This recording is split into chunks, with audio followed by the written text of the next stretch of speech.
Welcome to Closer to Venus. I'm Johnny Burke, and today's guest is Barbara Bartolome. She is a double near-death experience survivor and founder and director of the International Association for Near-Death Studies group in Santa Barbara, California. She's been on the NBC Today show, in multiple documentaries, podcasts, and radio shows. Today, we'll be talking about how her near-death experiences, also referred to as NDEs, contributed to her life and what we can learn from those events. Barbara, welcome to the program. Thank you, Johnny. I'm happy to be here. The first NDE you had, that was in 1987 during a medical test prior to surgery. What happened? Having a test prior to surgery, it's called a myelogram, and it is where they inject iodine dye into your spinal cord. And in my case, they did it at the back of my neck.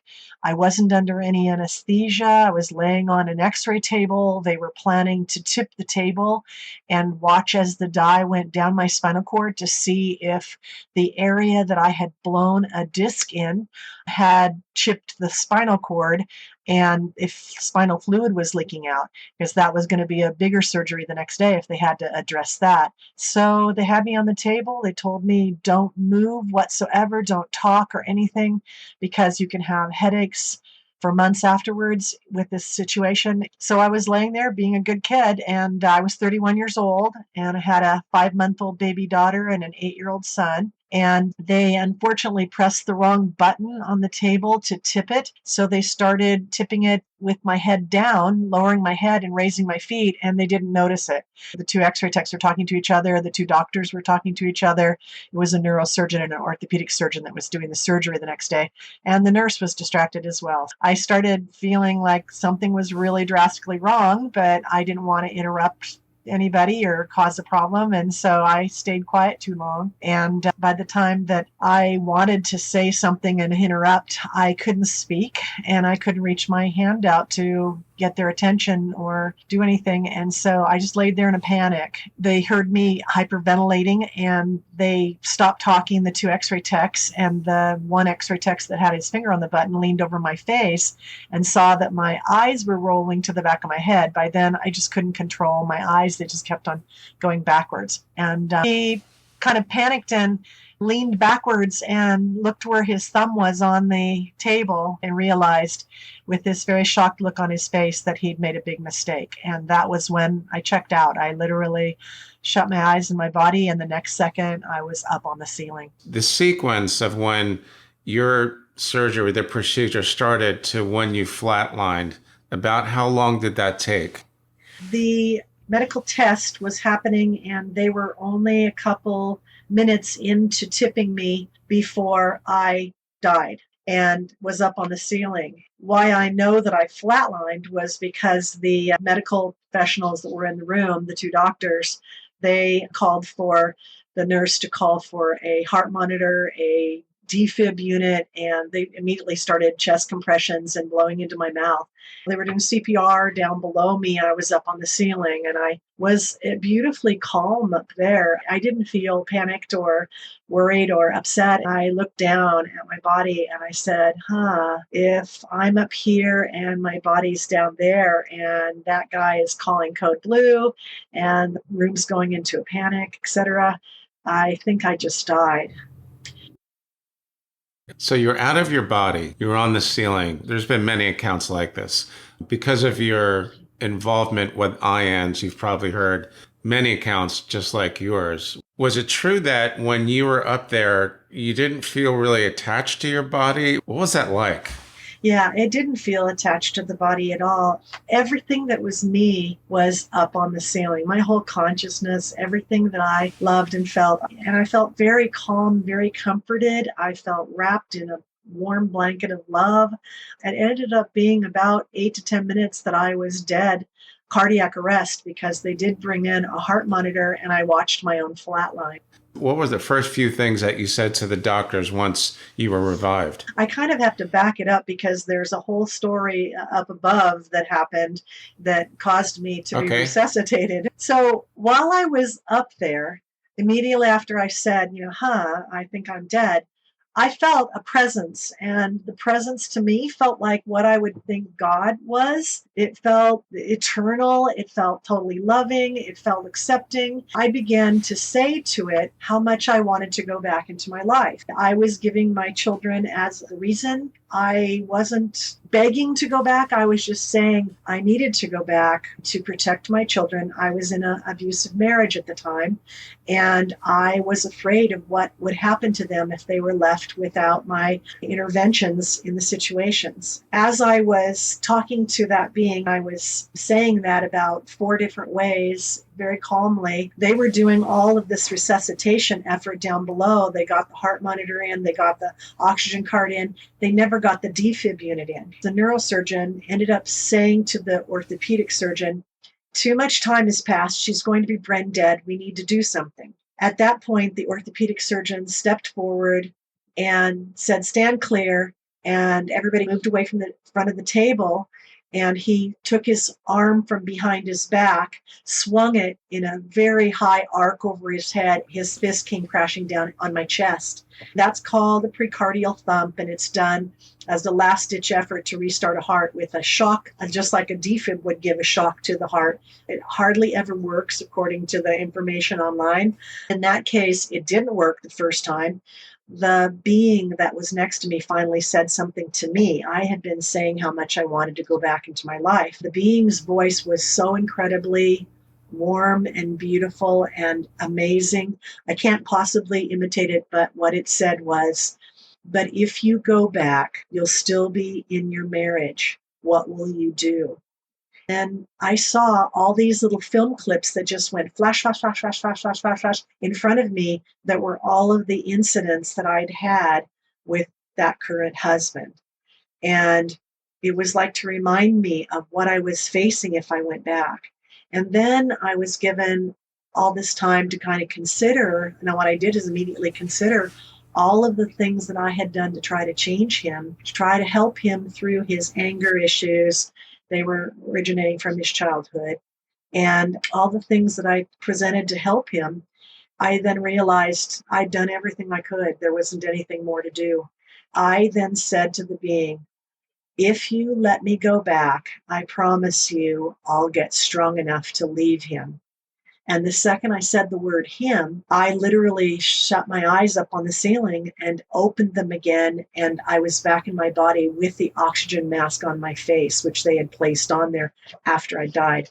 So I spoke into the oxygen mask and said, what just happened? The nurse leaned over me and said, stop, don't talk. We need to stabilize you. So for 20 minutes, I just laid on the table. It was really a shock to be back in my body, know consciously that I had just been out of my body.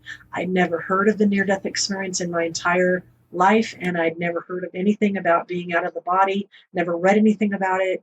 I was completely in shock. When they finally took the oxygen mask off, I said to the astonished team, what just happened? I was up on the ceiling and I could see and hear everything. And the neurosurgeon, he said, oh, brother.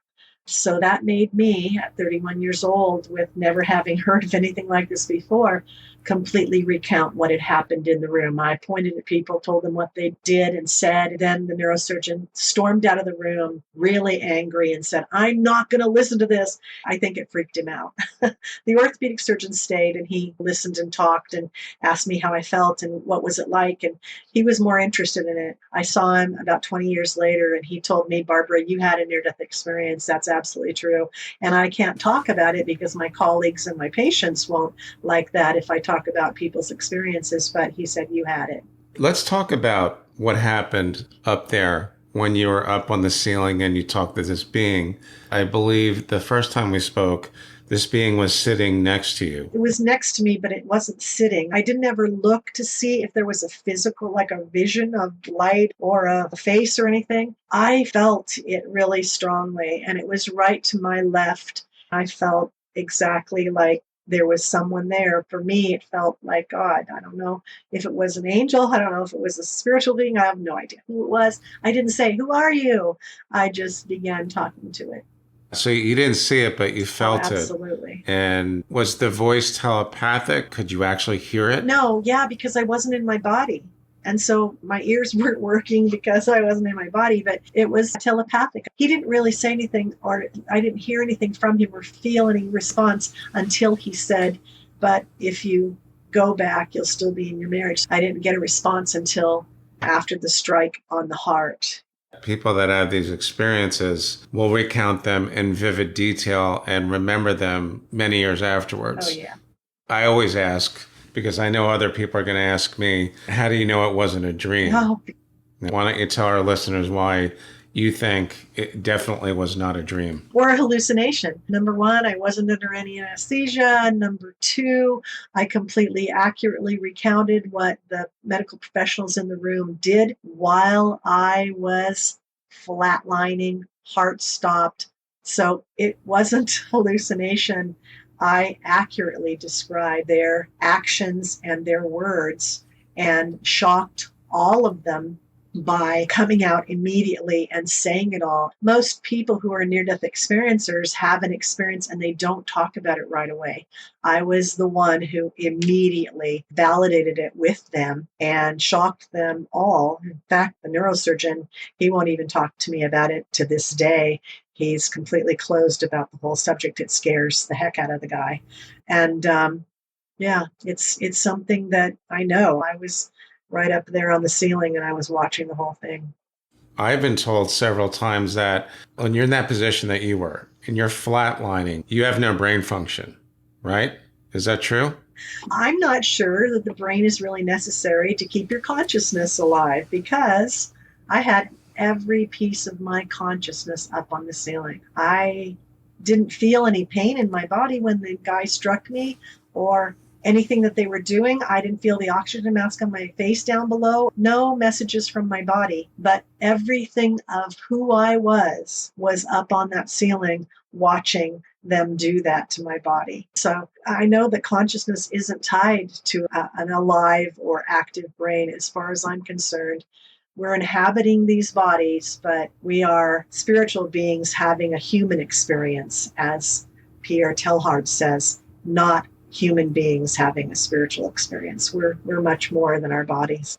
If we take the scientific position just for a moment, if someone's flatlining, they're dead, which means that you're not supposed to be able to imagine anything because you're dead. And that's where medical intelligence over the years, that's what they say. And unfortunately, that's not the truth. Too many of the near-death experiencers have these amazing experiences outside of their bodies, and they are not tied to the dead body that's down below. I think it makes a pretty strong case for the survival of consciousness. It's not tied to a physical body. You've been involved in several organizations, which we'll get to, but IANDS, I believe, has documented, is it 900,000 or is it more documented cases of near-death experiences? Probably closer to 1 million. And I don't think they're all making that up. Yeah. The thing is that most of us don't want to talk about it. I didn't talk about mine for like 12 years. I literally spoke to the doctors about it and asked, what happened? What happened? No one would answer me. Then when they took me up to my room and did my surgery the next day when I was in recovery, 2 doctors approached me to tell me what happened during the surgery. I said, what happened last night? What was that? The neurosurgeon held his hand out in front of me like, stop. And he said, I am not here to talk about that. I'm here to talk about your surgery. No one in the hospital would talk to me about it. And when I told my husband at the time, he completely dismissed it and said, oh, that couldn't have happened. You probably hallucinated it. Well, I've never done drugs. I never did anything. I have the cleanest record, and I have actually a security clearance with the Department of Defense. I don't have any reason to have been hallucinating or dreaming or anything else. It was an actual experience, and I cherish it big time, because it literally helped guide me away from the situation that I was in my life. And I did end up leaving my husband, and I did end up finding a very much happier life down the road with my husband that I've been married to for 30 years now.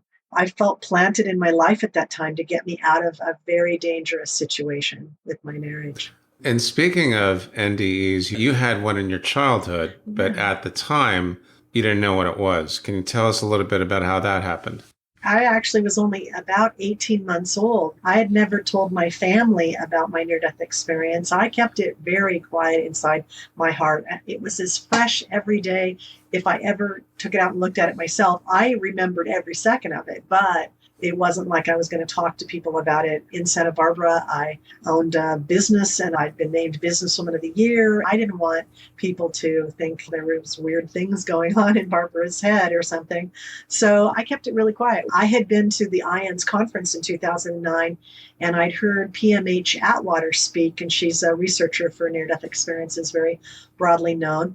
She had been talking about the after effects, and I had not ever heard that there were after effects. When I heard these, I was very confused afterwards after her talk, and I thought, why are they saying those are after effects? I've had those all the way back to my childhood, and I had my NDE at age 31. So after her talk, I approached her and I said, please explain to me how that could happen. She held my hands and she said, my dear, I think that you ought to check in with your family to see if anyone there knows of anything that happened to you when you were young, because I believe that you probably had an earlier life NDE. So I thought at the time, oh, brother, now somebody thinks I've had two of these. I decided when I saw my brother the next time that I would ask him, but I didn't want to tell him about my NDE ahead of time to give him that information. So I said, hey, I'm doing this kind of a booklet thing of all of my medical history so that in case I'm ever in the hospital or something, they can have this notebook of all the information about my medical background. And my brother said, I don't know, let me think about it. Then after we had dinner, he stopped me outside the restaurant and he said, Barbie, there's something that I need to tell you. And I've always felt like I should tell you, but the parents made us promise back when it happened that we would never discuss it with you and we wouldn't tell you. When you were 18 months old, you had a really high fever. You were sick with something. I don't know what it was. And the parents were really concerned and worried. What ended up happening was that I went into convulsions and I stopped breathing. So my father immediately called the fire department, and my mom was holding me and crying, and my little sister was in my mom's tummy still. So my little sister was about to be born, and my mom was going to lose her little one. The fire department ended up telling my dad to put me into the bathtub in tepid bath water and then slowly add ice cubes to slowly lower my body temperature while they sent the ambulance over to our house. My brothers were sent by my mom to go to the neighbor's house, rush to get more ice. And when my brother came back, he said, you were soft purple, lifeless, not breathing. And he said he was so scared. As he was standing there watching, he said, you self-resuscitated. All of a sudden, you arched your back and came back alive and took this deep breath in, and that turned you from purple to red. And you just burst out crying, and you were crying really hard. And the ambulance people pulled up in front of the house, came into our home, and wrapped me up in a blanket and took me off to the hospital. He said I was there for like 4 days. He said the parents didn't want to ever talk about it. They said, never speak to me about it. I realized that with that information and the after effects that I then knew about, that my childhood fell right into place for me, because there were a lot of things that had happened during my childhood that my parents thought were weird. People that were friends of mine thought were weird. There were intuition moments. There were all sorts of things. And I never could figure out why they'd happened, and I didn't know why I was different, but that totally answered it. Okay, now I understand. I've got intuition. Yeah. So that happened when you were 18 months. 18 months old, yeah. I've noticed that people that have had these experiences talk about an increased level of intuition. And I even had Robert Bear, speaking of IANDS, who was on the show a while back. He had a near-death experience where he was out like 45 minutes. Yeah. He remembered seeing a very huge uptick in these abilities, including mediumistic type abilities, which he told me I didn't want it. Could it be that your childhood experience kind of elevated it, or those abilities would have been there anyway? No, I definitely think it elevated it. And it was something that I didn't understand. My parents didn't understand. My siblings, no one understood it.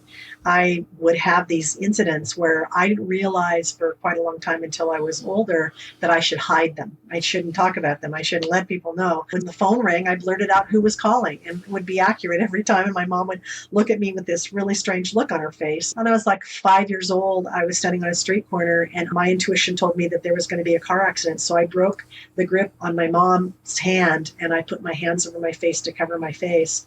My mom didn't like that because we were supposed to hold her hands, my little 3-year-old sister and myself. She looked down at me and said, "What are you doing?"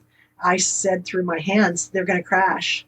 And right after I said that, a car ran the red light and T-boned the car in the intersection. And my mom kneeled down and she shook me a little bit and she said, "I don't ever want you to tell anyone that you can do that."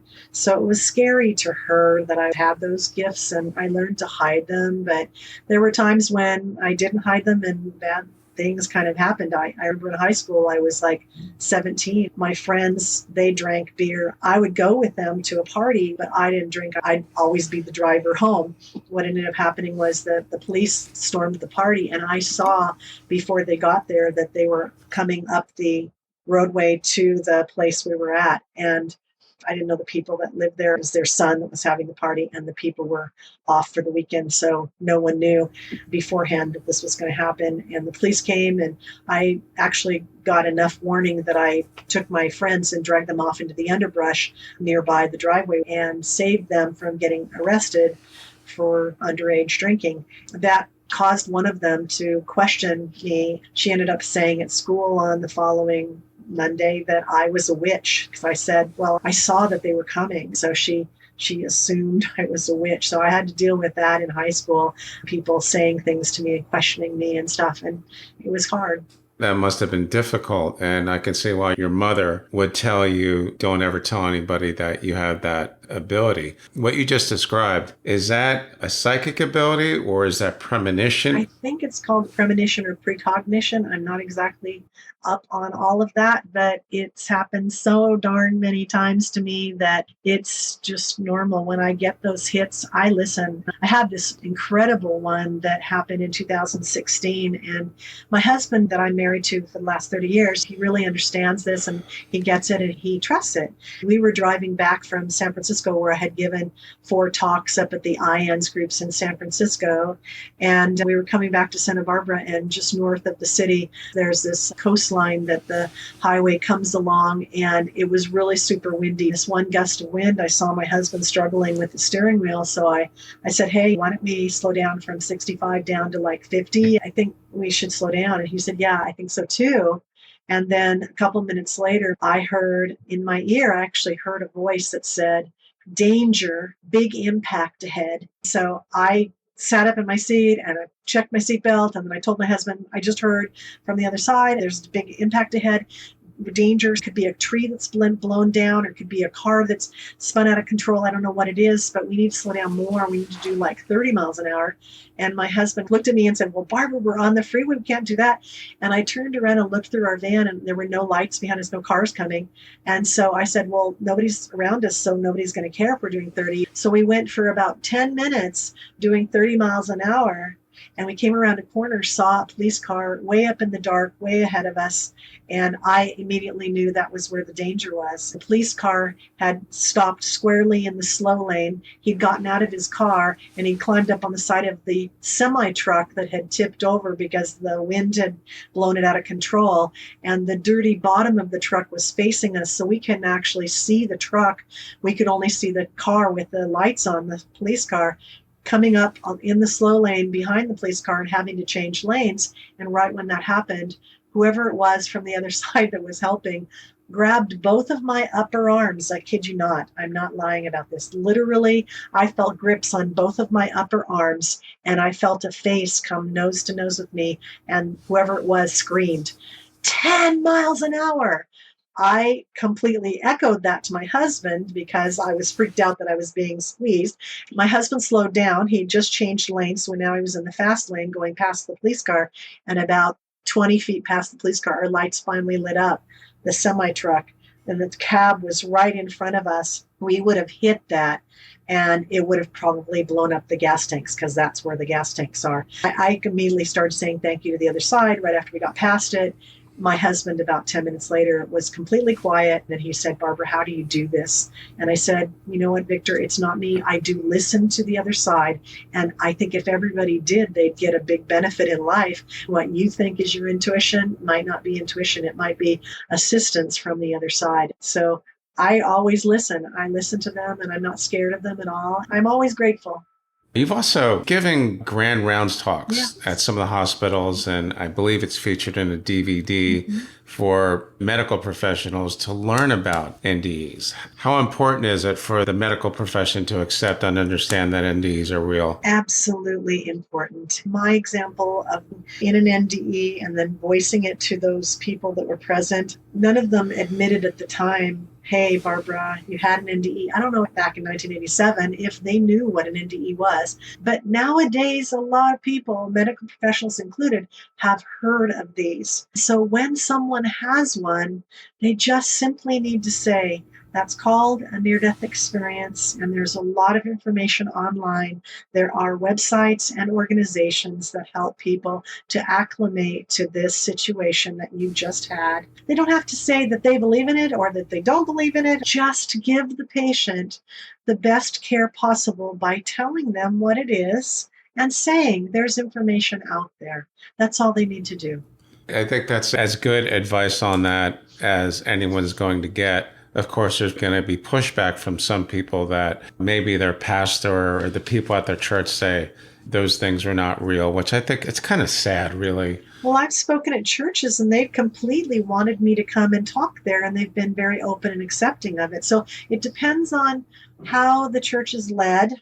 It depends on the type of church. We have the Unitarian church, then we even have spiritualist churches that have mediums in them. When I talked in Salt Lake City, the whole room, 150 people, were all Mormons, or mostly all Mormons. They believe in near-death experiences. The problem that I see is that a lot of the religions, they believe God is dead. They don't believe God's really present currently here and capable of impacting our lives and helping us and doing things with us. And it's just really sad, because I realize strongly that he's alive. Let's talk about what we've all learned from these organizations like IANDS, the Afterlife Research and Education Institute, and the Near-Death Experience Research Foundation. Well, I think that the NDEs are teaching us to help us grow our souls here on earth. I think that's kind of our purpose, to be here when we incarnate. I think that we're given all these challenges and aspects of our life that we need to learn from, and I think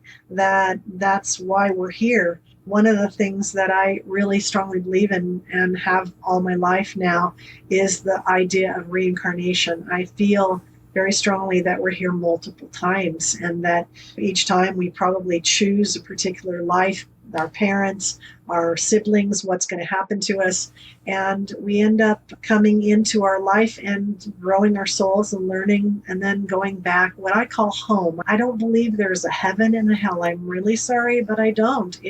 I feel like it's just home, where we came from, and I always use a heart for the O on home, because I think it's just full of love, which is what I think God really represents to the world, is that he's there, he's helping us grow our souls, and he's there when we return home again. And all this other stuff that's been written in the Bible, I think some of it can be true, and some of it can be man's interjection into the whole thing. Yeah, I really feel we have a purpose in our lives. I really feel that we come here with an idea of something that we want to accomplish. And a lot of the NDEers talk about that when they were faced with their near-death experience, they realized that their purpose wasn't completed yet. And I felt that same thing when I was out of my body. The near-death experiences seems to be that portal to the beginning of the life-death reincarnation cycle, Yeah. because it gives us a glimpse of what our purpose is. Yeah.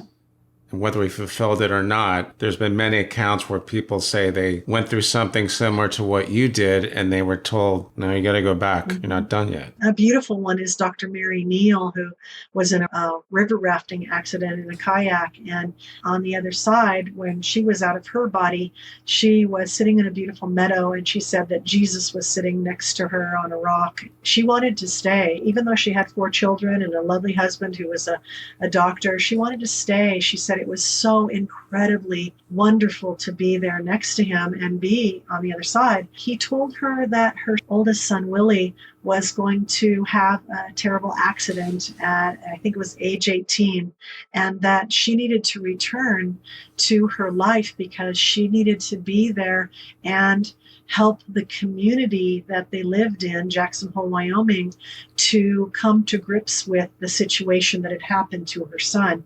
And in fact, he was hit by a distracted driver at age 19, and he was killed. That was something that she needed to come forward and help the community to understand, not to be angry and upset with this distracted driver, that it had been planned long before the accident happened and that this was Willie's choice to leave at that time. She also was told that her husband was going to have a major medical issue that he wouldn't detect ahead of time and that she needed to be there, otherwise the children would lose him as well. That happened as well. So we're here for a purpose. We're here to contribute to others' lives. We're here to do the best that we possibly can. And I really look forward to seeing my final video of my life when I get to see my rerun of my life and look at the places where I contributed to other people and see how that branched out and touched other people's lives beyond that. My whole aspect of my life has been volunteering and helping others and finding people that need assistance and finding a way to help. That's what I do. Excellent. I think experiences like this really does give us a glimpse of what really happens when we finally make that transition. Barbara, thanks so much for joining us. Excellent information. How can our listeners learn more about you online? They can Google Barbara Bartolome, NDE, spelled Bartolome. And of course, this wonderful podcast audio right now, today, with Johnny Burke. You're just saying that because it's true. You've been listening to Closer to Venus. I'm Johnny Burke. If you enjoyed today's episode, please consider subscribing. You can also review us on iTunes as well. Thanks again for tuning in, and we'll see you next time.